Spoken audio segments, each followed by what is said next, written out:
Article 4, Sections 1 through 4, as brought to you by two guys with a basic understanding of government politics. Section 1 states that each state must acknowledge other states' legal documents as it applies to individual citizens. It sounds rather confusing at first, but here's a simple way to explain the situation.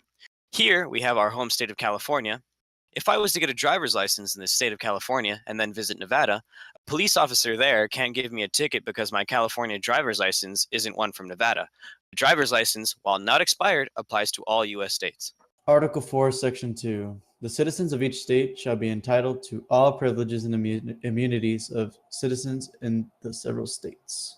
So, on the basis of that I am a California citizen, my rights and immunities apply to each and every state, not just California. A person charged in any state with treason, felony, or any other crime flees from justice and is found in another state shall, on demand of the executive authority of the state in which he fled, be delivered up to be removed to the state having jurisdiction of the crime. It's a bit of a mouthful, but this is what it really means. If I were to commit a crime such as first-degree murder in California and decided to flee to Nevada, and I was caught by local authorities, not only will I be arrested, I would also be I would be extradited back to California so I can be tried for my crimes. Article 4, Section 3 states that new states are admitted into the Union through Congress. No state can be formed by another state power. For example, Big Texas cannot create Big Texas number 2 just because they so please. Congress can also change state borders whenever deemed necessary. Article 4, Section 4.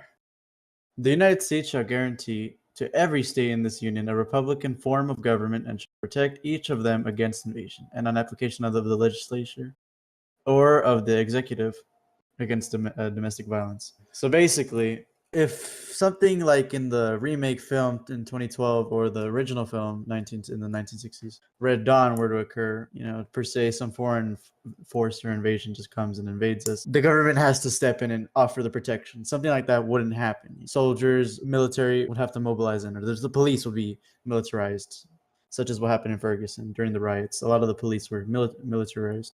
And also, when it comes to providing defense against domestic violence, school shootings, just shootings in general, any sort of issue going on that requires more than just police, the government will provide each state protection.